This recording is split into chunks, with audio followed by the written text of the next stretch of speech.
Hi there, and welcome to the Everyday Entrepreneur Podcast, where I, Caitlin Fritz, help you reach your entrepreneurial potential. Together, we can build your dream social impact business so that you can leave a legacy beyond your 9-to-5. Hello, and welcome to this episode of the Everyday Entrepreneurship Podcast. My name's Caitlin. I am an award-winning entrepreneur, enterprise educator, and business coach who specializes in supporting, growing, and building impact-led businesses. I have been lucky enough to work with 650 founders from across the world through my workshops, coaching, and educational programs. And I am so happy to have you here today on this very chilly December morning here in the UK. And today I'm really excited to talk a little bit about burnout. I know it has been a very hectic year, at least in my neck of the woods. 2023 has had some, highs and lows and everything in between.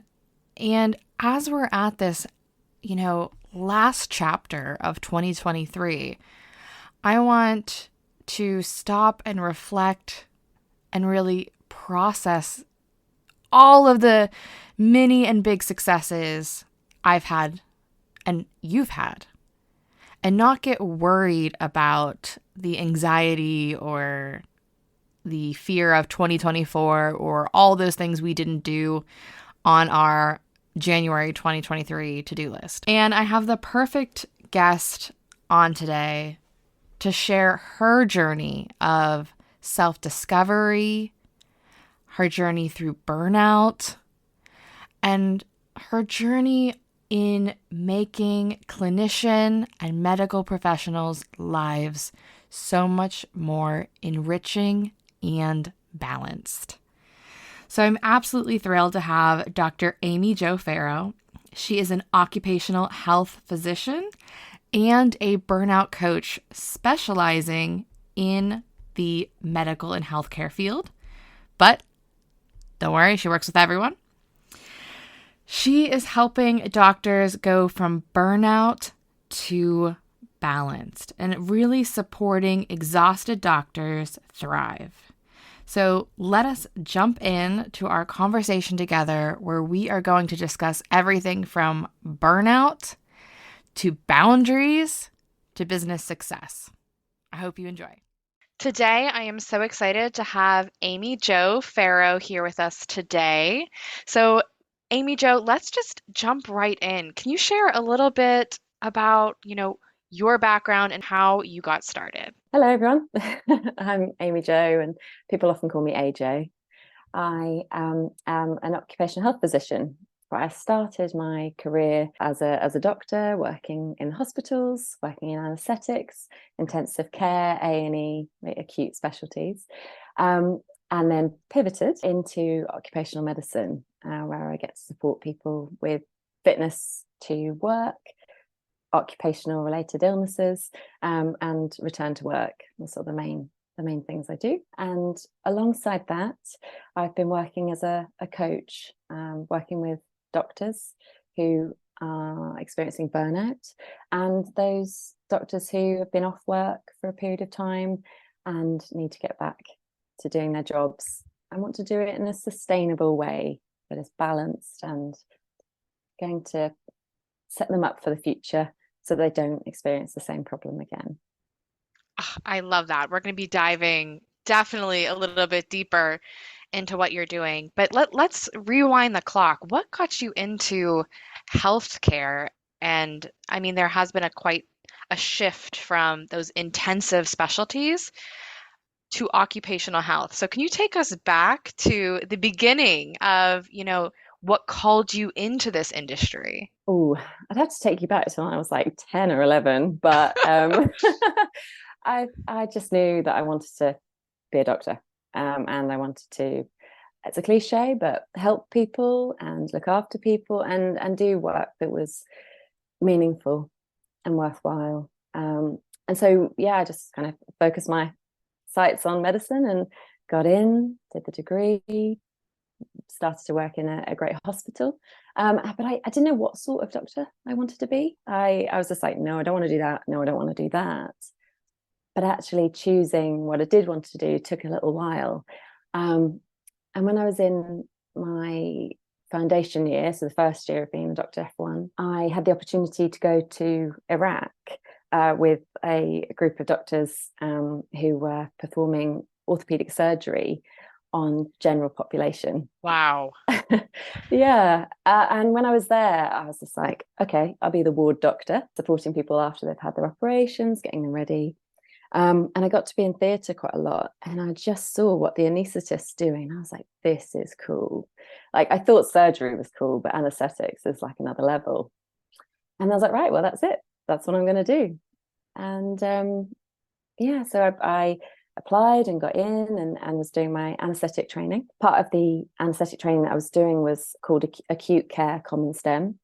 So it means it involves working in the acute medical unit, so with really sick medical patients, intensive care, really, really sick medical and surgical patients, and A&E, which is a whole different beast, really, of medicine, as well as anaesthetics. And I loved it. I didn't love all of it, but I loved what I was doing and how I was progressing in my career, and it was all going really well. And then like probably the first thing that had ever kind of derailed me was failing the exam by like 0.25%. I was, shocked and gutted, actually. I had to wait another 6 months to retake that exam. And I didn't do anything but study and work, just constant. And I nailed the exam the second time, no problem. Walked the bit after that, that was fine. But I just hadn't been looking after myself. I'd just been working and studying, and I burnt out. I just needed some time off work. It's a cliche, but it happened. And during that time, I was like, oh, I don't know what I'm going to do. But went back to work thinking, I really want to do this. I've got to get back into this. I love my job. And when I went back, I felt like, oh, nobody's going to trust me. No one's going to think I can do it anymore. I've gone from this sort of trainee that no one had any doubts about, and I didn't have any doubts about myself, to feeling like, who am I? And am I going to be trusted anymore to do my job? And that sort of imposter syndrome that I'd never had before crept in. Yep. Huge. And I found myself struggling to where I'd been put on the spot before, let's do a case discussion and tell me your thoughts and what you're going to do. Before the time off, I would have had no problem doing that. And then after my time off, I just doubted myself massively, and I thought, I can't do this. I'm not. This is not right. And so I had to kind of make a difficult decision as well, thinking, well, if I burnt out or had some time off because of the training, which is what I thought, well, this obviously isn't right for me, or I'm not right for it. I need to reassess. But I didn't know what I wanted to do, so I just kind of didn't get any support really in terms of making that next decision. And I just went, right, okay, stop, come off, full do stop something else for a bit, full stop. Stop, think about what I want to do, and then work it out. And that's what I did. So that's kind of the end of my hospital clinical work. But I moved into effectively into occupational medicine and functional assessor role for a little bit, just to catch my breath, work out what I did want to do. And did that for a while, and I had a baby, and then I was like, okay, I don't want to go back to that job that I'm not passionate about if I have to leave my child to go and do this job that I'm just doing but don't love. So on my maternity leave, I got a qualification in occupational medicine, asked to do some work experience with an occupational health company. They asked me to send my CV, and they offered me a job like then and there, pretty much. And I haven't looked back. I've loved it. I've loved occupational medicine. It's totally different to anaesthetics, intensive care, A&E, all of that. But it gives me the great opportunity to really spend time with people and get to know what's happening for them, and a bit more about them as a person, which I've loved, which I never would have got in anaesthetics, because unsurprisingly, a lot of my patients would have been asleep I or was going to say, yeah. sedated. And so there really isn't the technical side, the clinical skills side that I loved in anesthetics, none of that.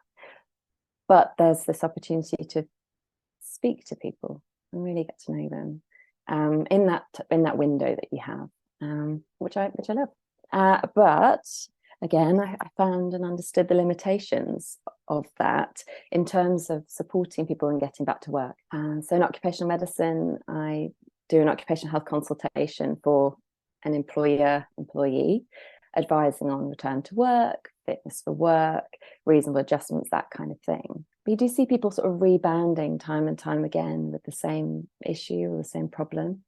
And employers can only do so much to make adjustments. Right. And then I realized that what was needed was a bit more support beyond that, which brought me to coaching. I love that, though. I think your story, though uniquely you, I feel like, especially for those listeners who maybe aren't based in the UK, is very common in a lot of NHS clinicians, doctors being overworked, overstretched, burning out younger and younger. And I think, though I'm very sorry you had to experience it, it really redirected you into supporting some of these clinicians now into adopting a healthier life to hopefully prevent burnout, or getting them out of those depths of just, exhaustion and what all of burnout entails. So share with me a little bit about your coaching experience, because what's interesting and what I love is you've actually gone back and really have this focused work with doctors and clinicians and healthcare professionals. So share with us a little bit about that. Working with these people you probably worked beside. Yeah. I work with a lot of trainees and early hospital consultants, so newly qualified consultants, I suppose you could say. They tend to be hospital doctors that seem to gravitate towards me, and they are working so hard, and their pressures are unique to working in the NHS, but are so common across all industries, all professions, really. What I do with these individuals is, I have to kind of do a risk assessment initially on am I the right person for these people to speak to, and I do get lots of calls from people who want support, but it's just not the right time. They need a different kind of support than what I'm offering. But those that are in a good place to have coaching, I do an assessment with them and I work out whether a 3-month coaching program would be more suitable, or if they're a little bit more, have a few more needs than 6 months, and see them twice a month for an hour at a time. And between those coaching sessions, depending on what they need, they might have some exercises to do, some kind of self-reflection or coaching tasks, I suppose. But it's completely led by the individual and what they need. So I can tell you, and I can let people know what sort of things we talk about in coaching, but it's so diverse. Yeah, no, I mean, yeah. share with us, because I think there's this common misconception between coaching versus mentoring versus counseling, especially in this kind of healthcare space. So what do you do with your clients? So I don't need to offer healthcare professionals advice on what to do to get well, stay well, look after themselves. They have heard so much information from well-being and resilience advice from at work, but these are smart people who know what is good for them. What they tend to struggle with is implementing some of the most basic support mechanisms into their lives, or the things that worked when they were a medical student or in their early 20s is no longer working for them when they have children, aging parents, they've got a health condition themselves, or just life hits them out of the blue.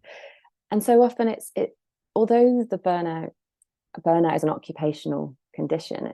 It's a phenomenon caused by work, according to the World Health Organization. A lot of the time, the work has stayed fairly stable, although pressures have increased over the last few years. But the job itself doesn't necessarily need to have gotten worse for people to burn out. So we might focus on our coaching on that individual working out what they need for them. So I'm not a mentor. I'm not telling you I've been there, do this, do that, do the other. I'm not a counsellor providing talking therapies, which will help individuals with a specific mental health problem or problem from their past. Coaching tends to be more goal oriented, future oriented. We look at the situation now and we look at that individual's options for what they could do next. We delve into that a bit deeper and get them to think a little bit, well, a lot more about what they want to do. Look at any things that are getting in their way and allow that person the time and the space to focus on them and that reflection. I love that because I know I have healthcare members in my family, and politely, sometimes doctors make the worst patients. So you're absolutely right. They've heard it all before. They know the medical guidelines, but when was the last time they stopped and thought about themselves? Now, do you have any, I would love to hear if you can share a little bit, you know, what has been some of the transformations? You know, what have people been saying? How has this affected their trajectory? Because time and time again, I've talked to healthcare workers, especially doctors, trainees, residents, etc., and it is just the grind of day in, day out, constantly burning a candle at both ends. So I'd love to hear, you know, what effect has this had on some of your clients? Oh, it ranges from people going, do you know what, this is not the right life for me, but they haven't made that decision rash, like, a rash decision. They've really considered it. They've decided what their values and aims for their life are. And sometimes the path that they chose when they were 10 is no longer the path that aligns with them anymore. So some people have pivoted and changed specialty. Some people have had a bit of time off and decided that actually they don't want to go back into medicine. But most of the time, people come to me thinking, I can't do this anymore. I am just completely exhausted. I need to leave. But before they make that decision, something has brought them to me, perhaps some marketing or something that's spoken to them, and they've said, okay, let's do this coaching. And then I love it when, instead of feeling disempowered and at the mercy of what is happening to them, they then feel like, oh no, there is stuff, there are things within my control. And then they have made the decision to remain in their job or the training post, whatever they're doing. Think of one specific individual, but they've stayed in that job, but they have managed to make sometimes not massive, but lifestyle changes that have given them the opportunity to remain well going forward. They have dropped something or taken on something else. That's the amazing thing. Sometimes people don't need to do less. They need to dial up the things in their life that bring them joy and bring satisfaction. So with coaching, we focus quite a lot sometimes on people's values and strengths, and say, well, where are you getting this in the career that you have so far? How can you get more of this? And so people sometimes actually take on other things that enrich their careers, and then they don't feel like they're just at the mercy of their job anymore. They've got the control.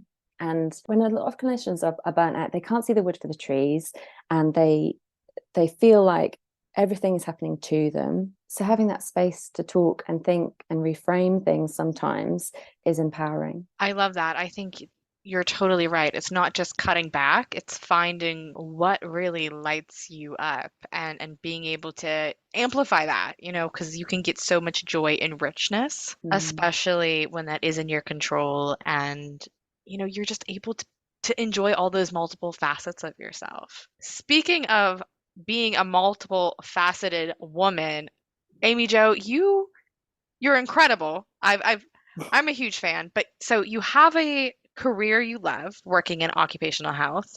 You have an incredible coaching practice.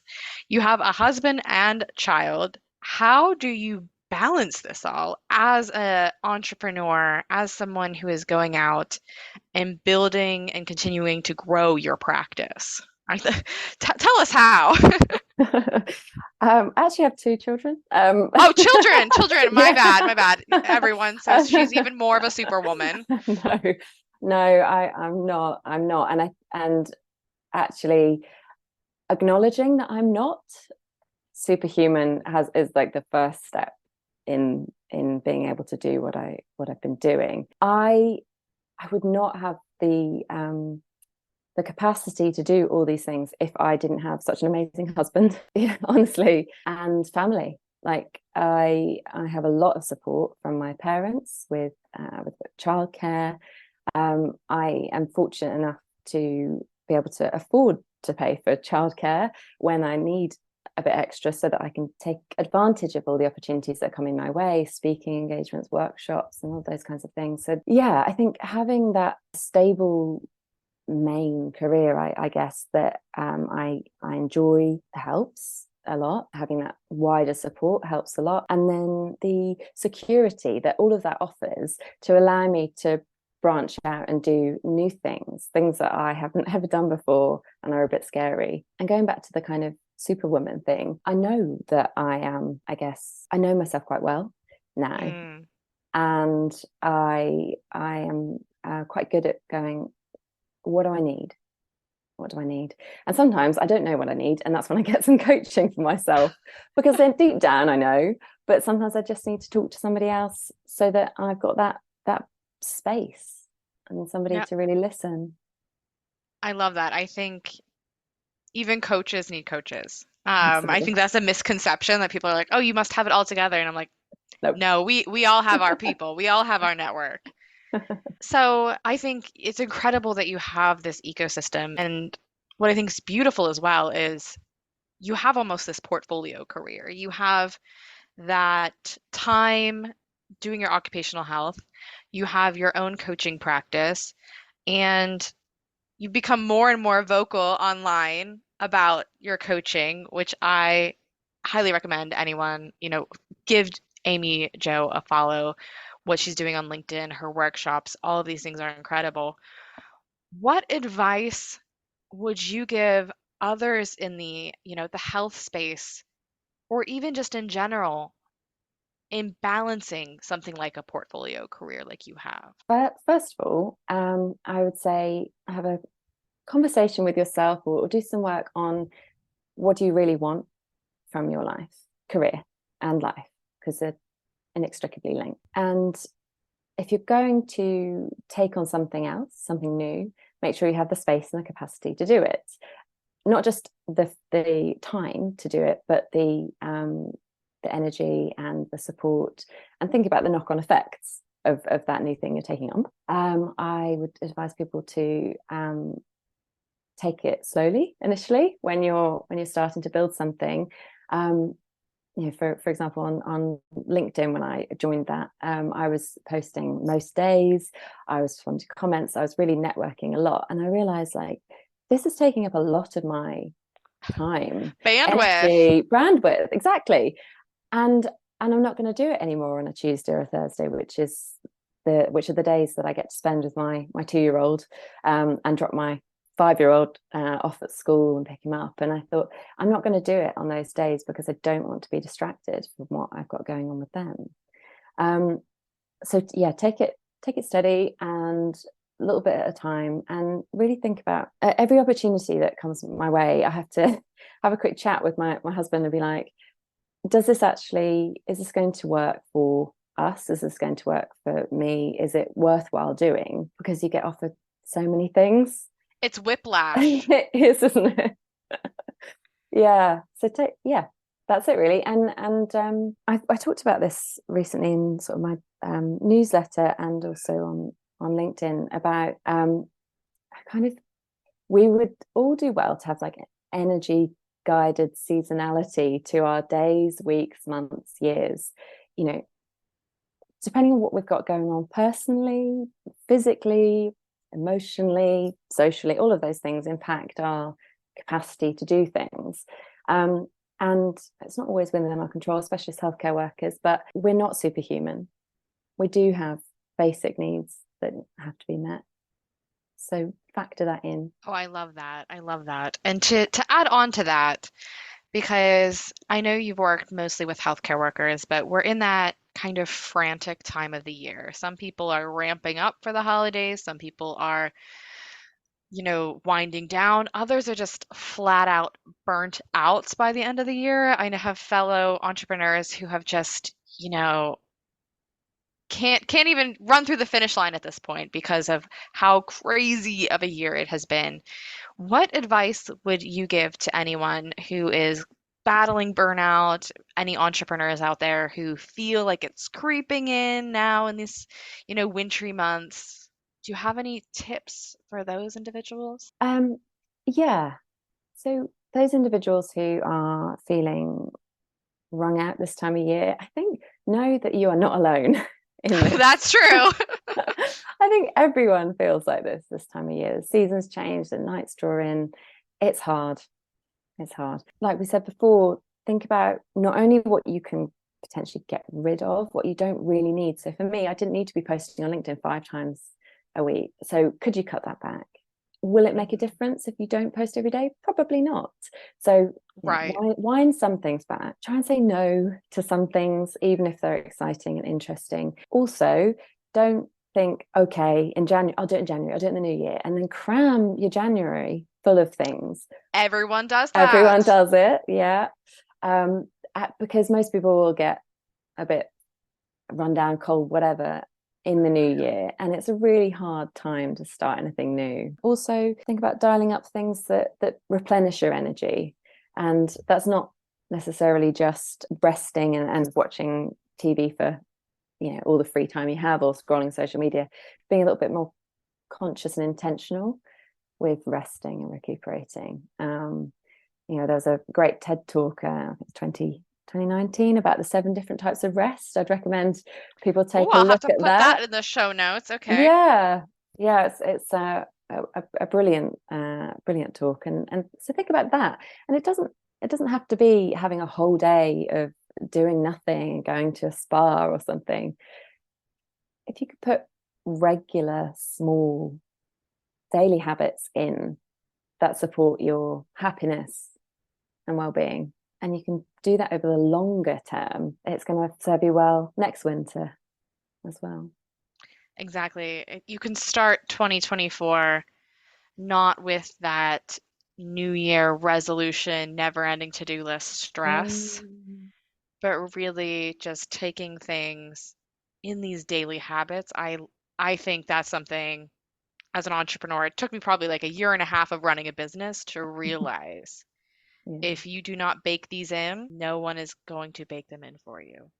And we look at our diaries and we schedule meetings and appointments, all those kinds of things. If you don't schedule time for yourself in your diary as well, what does that say about what you prioritize?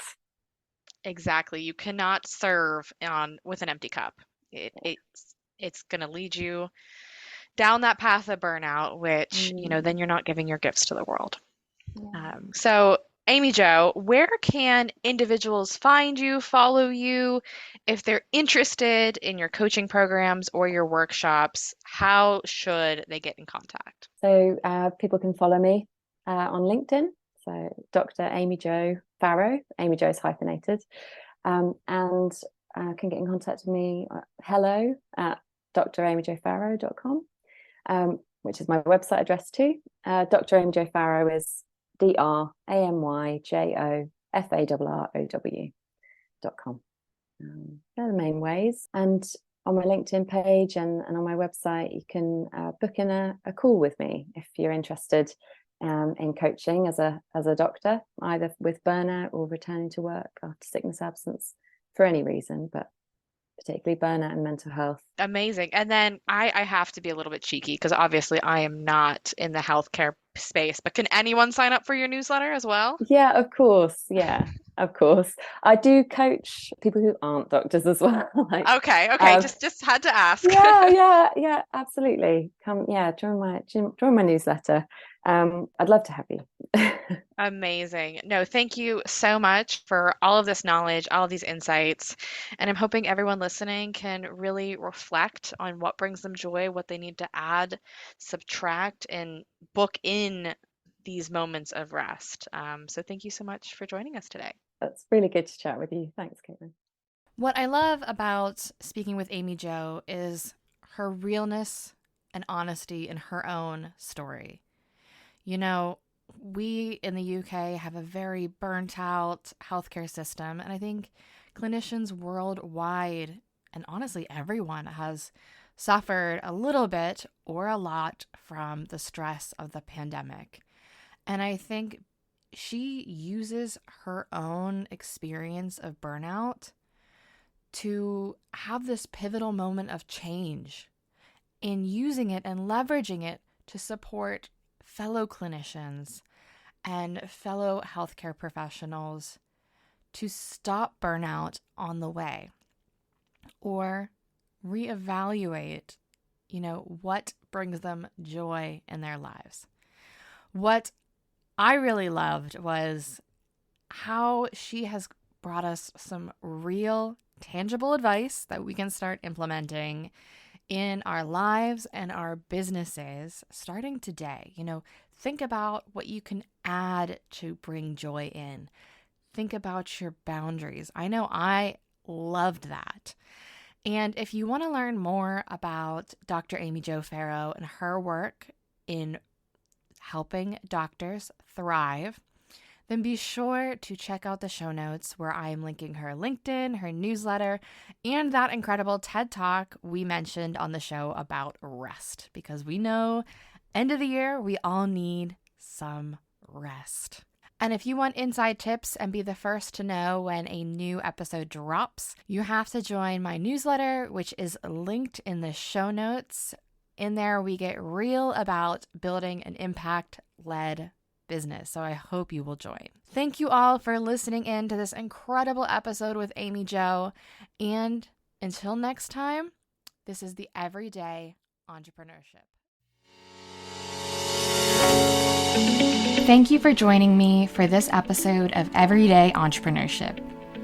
To stay tuned and most up to date, subscribe wherever you listen to podcasts. You can follow me, Caitlin Fritz, on Instagram. And if you have any questions about building your business with impact, drop me an email with the link in the show notes.